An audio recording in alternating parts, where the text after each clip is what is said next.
வாசுதேவர் மற்றும் தேவகி என்பவர்களின் 8வது மகனாக மதுரா நகரத்தில் பிறந்தவர்.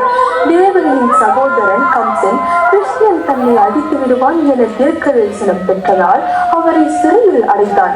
அந்த இரவு மதுரையின் சிறைசாலையில் வானம் மேகமடைந்தது. மின்னல் ஒளி வீசியது. தேவகியின் கருவில் ஒரு தெய்வீக குழந்தை பிறந்தார். யசோதா விழித்து பார்த்தபோது குழந்தையின் முகத்தில் ஒரு புன்னகை. அந்த கண்களில் பிரபஞ்சம். கிருஷ்ணன் கோகுலத்தின் மகனாக வளர தொடங்குகிறார். அவர் நடக்கும் ஒவ்வொரு படியும் இசை போல, சிரிக்கும் ஒவ்வொரு தருணமும் கவிதையின் நயங்கள். கிராம மக்கள் அவரை பார்த்து மகிழ்கிறார்கள். குழந்தைகள் அவருடன் விளையாட ஆசைப்படுகிறார்கள். ஆனால் யாருக்கும் தெரியாது இந்த குழந்தைதான் கர்ப்பத்தை நிலைநிறுத்த வந்த தெய்வம் கிருஷ்ணன் என்று. பின்னர் கிருஷ்ணன் வளர்ந்து பருவ வயது எனும் பொழுது பிருந்தாவனம் என்ற இடத்தில் அவர் ராதையை சந்தித்தார். ராதாவோ பர்சானா எனும் இடத்தில் பிறந்து பிருந்தாவனம் எனும் இடத்தில் வளர்ந்தவர். காலத்தின் சீற்றத்தால் இக்கதையில் பல திருப்பங்கள் ஏற்பட்டது. இருப்பினும் ராதா கிருஷ்ணனின் காதல் கதை சத்யபாமா கிருஷ்ணனாக உருவெடுத்தது. சத்யபாமா எனப்படுபவர் கிருஷ்ணனின் மனைவி மற்றும் பூமாதேவியின் மறு அவதாரம் ஆவார். எனவே வாருங்கள் நாம் அனைவரும் இவர்கள் தீபாவளிக்காக சேர்ந்து நடத்திய பல அரிய சாதனைகளையும் அற்புதங்களையும் இந்த கதைக்களத்தின் மூலமாக கண்டுகளிப்போம்.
Dari Barsana yang bertemu dengan Krishna ketika dia masih kecil.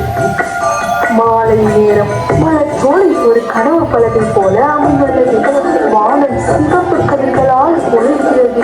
பறவைகள் மென்மையாக கூவி இசை போல் எழுகின்றன. அந்த நேரத்தில் ராதா மெதுவாக பிருந்தாவன சோலைக்குள் நுழைகிறாள். அவளது உடை பசுமை நிறம் கொண்டது, மலர்களால் அலங்கரிக்கப்பட்டது. அவளது முகத்தில் அமைதி, கண்களில் கனவுகள். தோழிகளோ பின்னால் வருகிறார்கள். அவளை நடனமாட சொல்லி பணிக்கிறார்கள். ஏ ராதா, இங்க பாரடி, எவ்வளவு அழகான பூக்கள் பூத்து குலுங்குகிறது. தோழிகளே, வானிலையும் பாருங்கள், மழை வருவது போலவே உள்ளது. ராதா, நாம் இவ்வளவு அழகான வேளையில் இயற்கையோடு சேர்ந்து ஒரு நளினமான நடனத்தை ஆடக்கூடாதா? நளினமான நடனமா? இவ்வேளையா? வா, ஆடலாம்.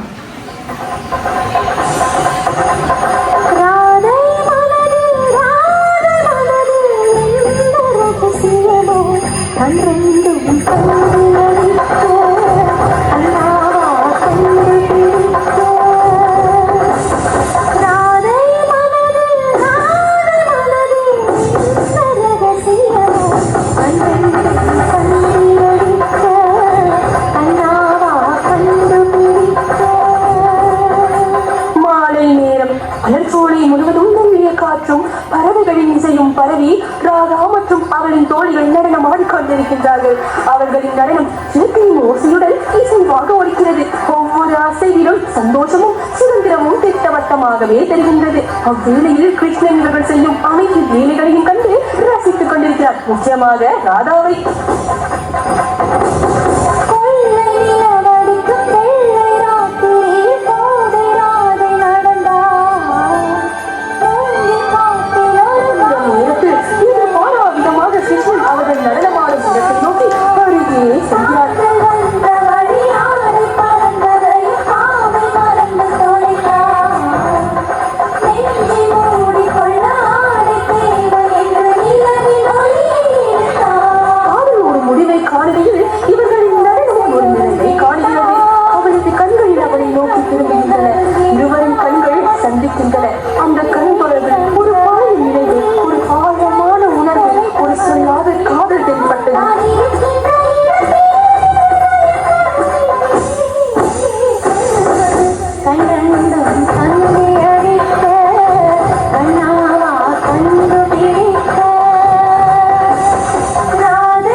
வாழ்ந்து வந்தனர். இருவரும் காலத்தின் கட்டாயத்தினால், அதாவது ஒரு கடுமையான சாபத்தினால் இருவரும் பிரிந்தனர். அந்த சாபத்திற்கு விமோசனம் பெறவே ராதா கிருஷ்ணன் என்ற ஒரு அழகிய காதல் காவியம் தோன்றியது. அனைவராலும் போற்றப்படும் ராதா கிருஷ்ணனின் மிகவும் புனிதமான காதல் ஒன்று சேர்ந்தால் மட்டுமே சத்யபாமா மற்றும் கிருஷ்ணனும் ஒன்று சேர்வார்கள் என்பதே இவர்களுக்கான விமோசனம்.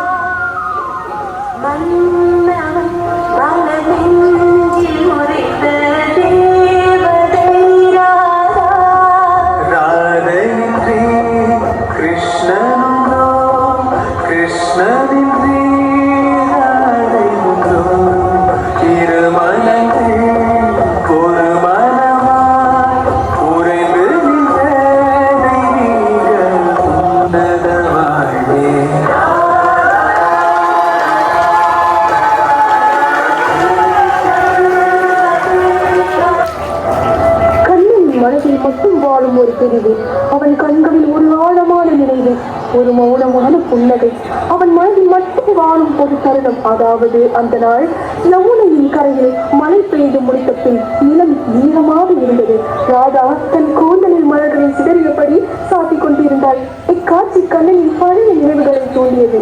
அதன் பிறகு கண்ணன் அவளிடம் மெதுவாக வந்து அவர்களின் கடந்த காலத்தில் நடந்த சம்பவங்களை பற்றி ராதாவிற்கு நினைவூட்ட முயற்சி செய்தான்.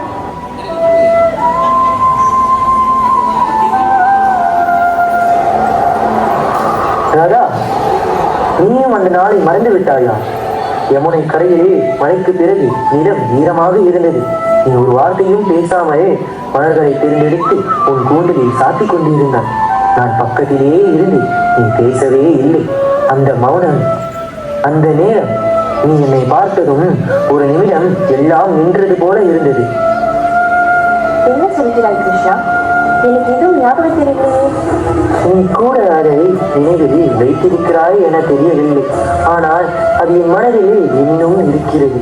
நீ இல்லாத இடங்களிலும் அந்த நினைவு மட்டும் என்னுடன் இணைந்து வாழ்ந்து கொண்டிருக்கிறது. கண்ணன் எவ்வளவு கதைகளை கூறினாலும் ராதாவுக்கு எதுவும் மெய்ப்படவில்லை.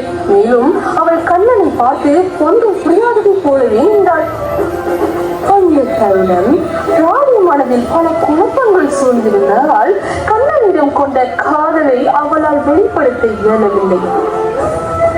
Mereka bertemu ketika muda di Vrindavan dan jatuh cinta yang mendalam melalui gurauan yang menyeronokkan, muzik serida yang terpesona dan detik-detik yang dikongsi. Kisah cinta mereka dianggap murni dan berbakti dan melambangkan kerinduan jiwa manusia kepada Ilahi.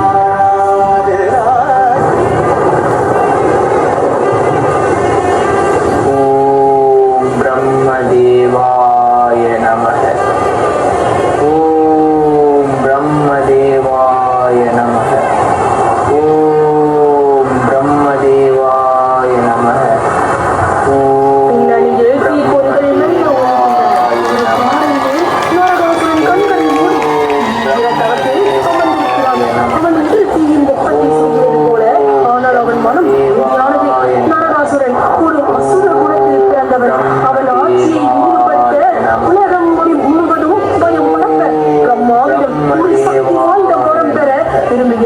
அவன் பல நாட்கள், பல மாதங்கள், பல வருடங்கள் தொடர்கிறது. அவன் உடல் சுருங்குகின்றது. ஆனால் அவன் மனம் சோர்வடைவதில்லை.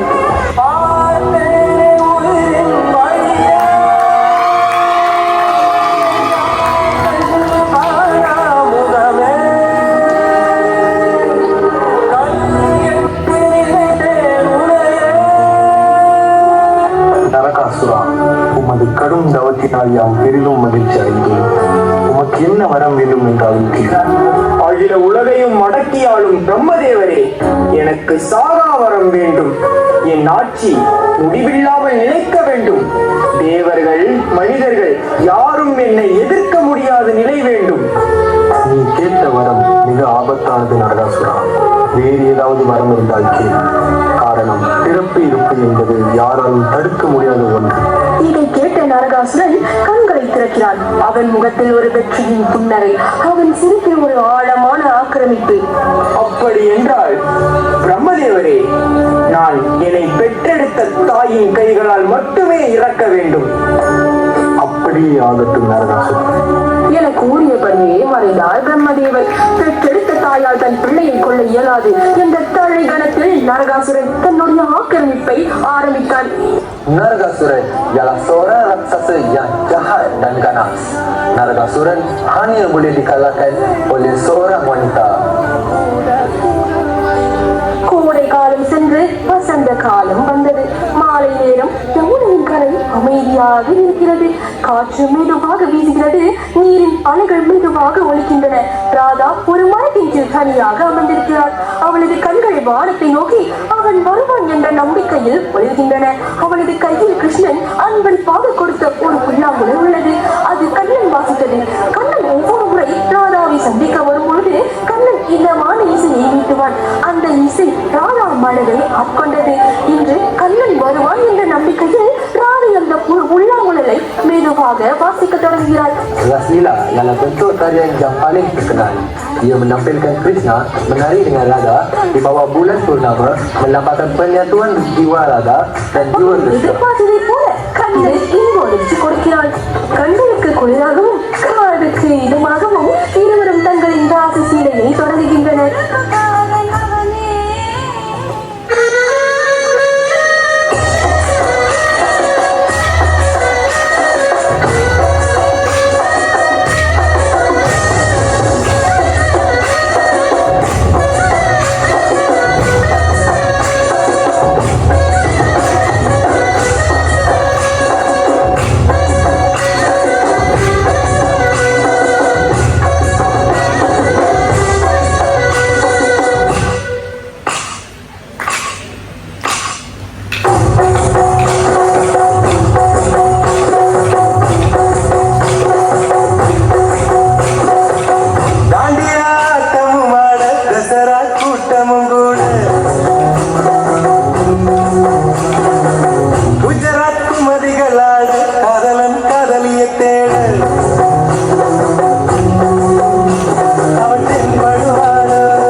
சாபமும் நீங்கி விமோசனம் பெற்றது.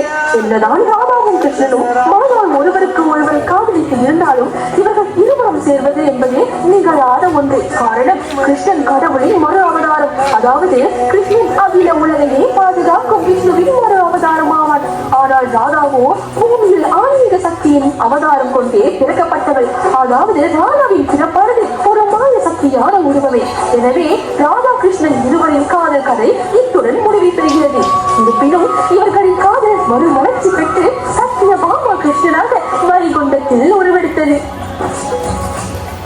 ராதா கிருஷ்ணனால் சாப விமோசனம் பெற்ற சத்யபாமாவும் கிருஷ்ணனும் வைகுண்டத்தில் தங்களின் கடந்த காலத்தில் நடந்த கதைகளை பற்றி உரையாடி கொண்டிருந்தனர். கண்ணா, சில நேரங்களில் என் உள்ளம் ஏதோ ஒரு பழைய இசையை நினைவு கூறுகிறது. நான் பார்த்ததில்லை என்று நினைக்கிறேன். ஆனால் என் கனவுகளில் யமுனையின் கரை, பசுமை புல்வெளி, புல்லாங்குழல் ஒளி எல்லாம் தெரிகிறது. அது உண்மையா இல்லையா? அது உண்மைதான் பாமா. நீயே ராதை. அந்த பிறவியிலே நீ என் இசையின் உயிராவாய். நீ பேசாமலே காதலித்தவள். அந்த மௌனத்தில் உன் கண்கள் என் புல்லாங்குழலை விட அதிகம் சொன்னது. அந்த காதல் இந்த பிறவியிலும் உன் உள்ளத்தில் ஒளிந்திருக்கிறது. Suatu hari, Indiran datang ke Vaikundam untuk berjumpa dengan Krishna tentang keganasan yang dilakukan oleh Nargasuran.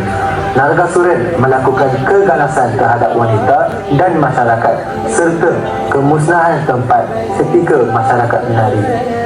Vaikuntham, அமைதி, ஒளி, புனிதம் நிறைந்த அந்த உலகத்தில் சத்யபாமா மற்றும் கிருஷ்ணன் ராதா நினைவுகளை பகிர்ந்து கொண்டிருக்கும் நேரம் அந்த அமைதியை சிதைக்கும் விதமாக வானத்தில் திடீரென ஒளியை வெடிக்கின்றது. மேகங்கள் சூழ்கின்றன. வைகுண்டத்தின் வாசலில் ஒரு வஜ்ரம் ஒலிக்கிறது.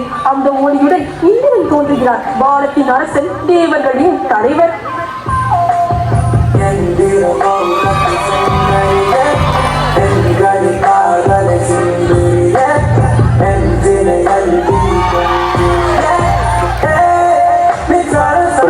பிரபு, இந்த அமைதியை யுத்தத்தின் நடுவே நான் வர வேண்டிய சூழ்நிலை ஏற்பட்டு விட்டது.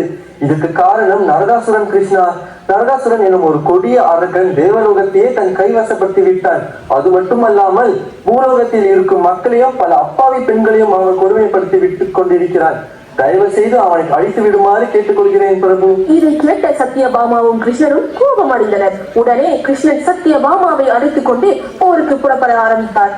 Krishna terus meminta bantuan Satyabhama, kawan rapat perempuan, kepada Krishna untuk mengalahkan Nargasura. மக்கள் ஆனந்தத்தில் ஆடுகிறார்கள். ஒவ்வொருவரும் முகத்தில் புன்னகையுடன் இசையின் தாளத்தில் துள்ளி உற்சாகமாக கையசைத்து மனதில் எல்லா கவலைகளையும் அறிந்து கொண்டாடுகிறார்கள். அவர்களது ஆற்றல் சந்தோஷத்தின் ஒரு வெளிப்பாடாக ஒரு திருவிழா போல பரவுகிறது.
அந்த நேரத்தில் வானம் திடீரென இருண்டது. இசையின் ஒளி மங்கியது. ஒரு காற்று சுழன்றது.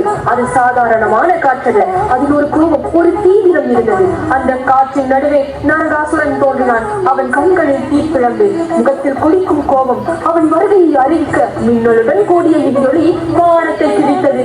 அவன் காலடி எடுக்கும் ஒவ்வொரு தடவையும் பூமி நடுங்கியது.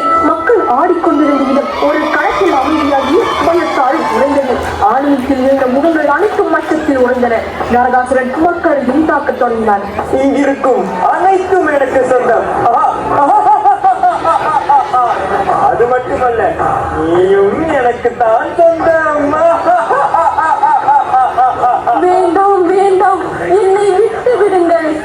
ஆமையா, என் பிள்ளையை விட்டு விடுங்கள். அவள் வெறும் மரியாதையோடு அப்பா. ஆடா, வந்து விட்டாயா கண்ணா? நீ வந்தால் நான் பயந்து விடுவேன் என்று நினைத்தாயா? என்னை உன்னால் என்ன செய்ய முடியும்? நிறுத்து உன் அகங்கார பேச்சை. என் மக்களுக்கு ஒன்று என்றால் நான் நிச்சயம் வருவேன் நரகாசுரா. அது மட்டுமல்ல, குறித்து வைத்துக்கொள், அணைய போகும் விளக்குதான் சுடர்விட்டு எரியுமாம். இன்று நீயும் அதுபோல் சுடர்விட்டு எரிந்து கொண்டிருக்கிறாய். கிருஷ்ணருக்கும் நரகாசுரனுக்கும் இடையிலான போர்க்களம் தொடங்கியது. Di medan pertempuran, Krishna bersama bantuan Satyabhama berlawan dengan Nargasura secara cepat.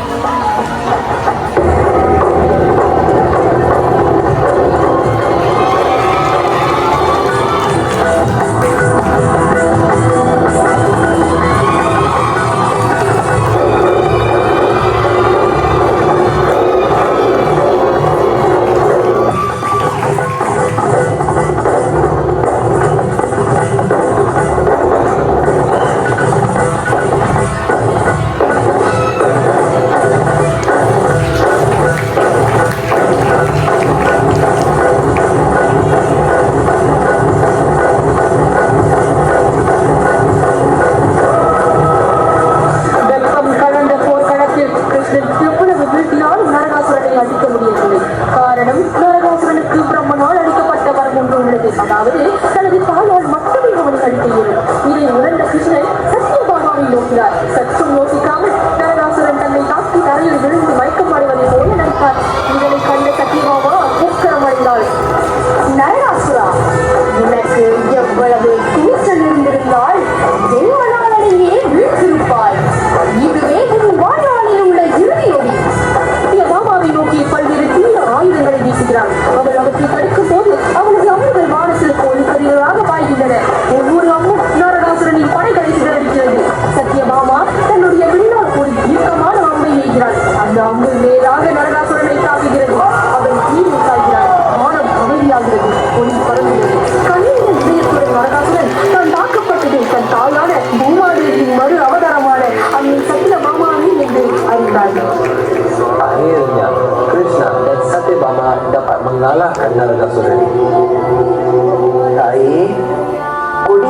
விட்டேன். நான் இறந்த நாளை இவ்வுலகில் இருக்கும் அனைத்து மக்களும் பட்டாசு வெடித்து புத்தாடை உடுத்தி மிகவும் விமரிசையாக கொண்டாட வேண்டும். இதுவே என் இறுதி ஆசை. இப்படி கூறிய மறுகணமே நரகாசுரனின் உயிர் அவன் உடலை விட்டு பிரிந்தது. எனவே நரகாசுரன் இறந்த அந்நாளிலே நாம் அனைவரும் தீபத்தை ஒழித்து நல்லொளி உண்டாக்கும் தீப திருநாளாக கொண்டாடுகின்றோம். அனைவருக்கும் இனிய தீபாவளி நல்வாழ்த்துக்கள். Kekalahan tersebut disambut sebagai pesta cahaya, iaitu Deepavali, yang melambangkan kemenangan cahaya mengatasi kegelapan, kebaikan mengalahkan kejahatan, dan ilmu mengatasi kejahilan.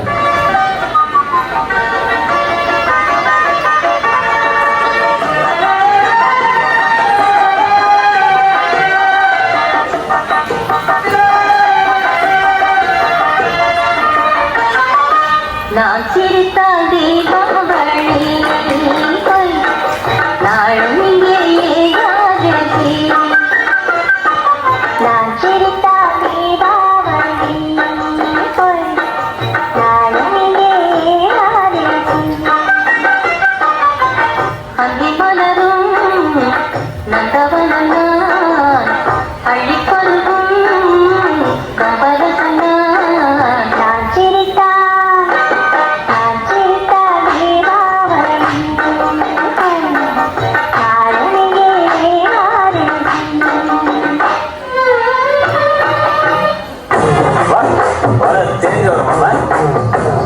Okay, Mama. Now, Deepavali வந்தாச்சு, வலையெல்லாம் வச்சாச்சு, கோழி கறி ரெடியாச்சு, வயிறு புல்லாச்சு, சொந்தம் வந்தோம் ஒன்னாச்சு, நெய்பர் கூட சேர்ந்தாச்சு எல்லாம். இப்போ ஒன்னா சேர்ந்து ஆட்டம் போட்டு ஆட்டம் மக்களை பார்த்துக்கிட்டு எனக்கு கண்ணடிச்சு காத்து போட்டாரே, மாமங்கார பார்த்து போட்டாரே.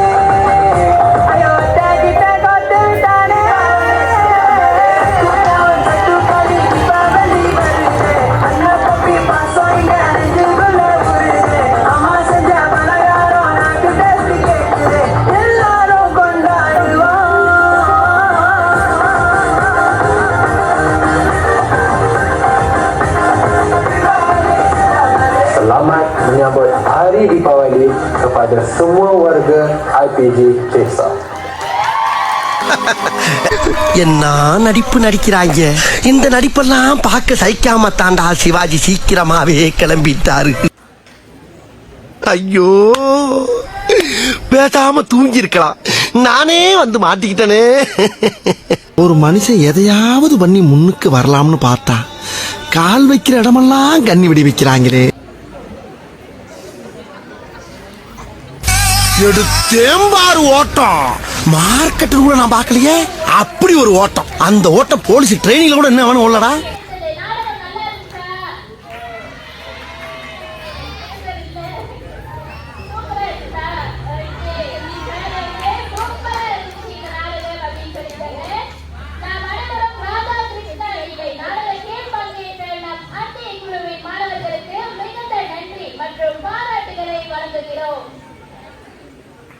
Wah, wah, wah, itu dia persembahan drama rasa nilai.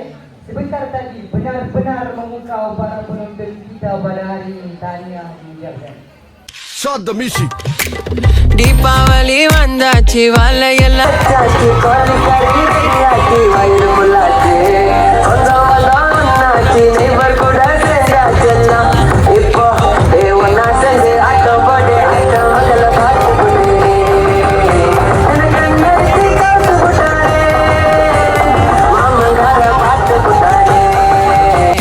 ஐயோ அத்தா கிட்ட கோத்து விட்டானே.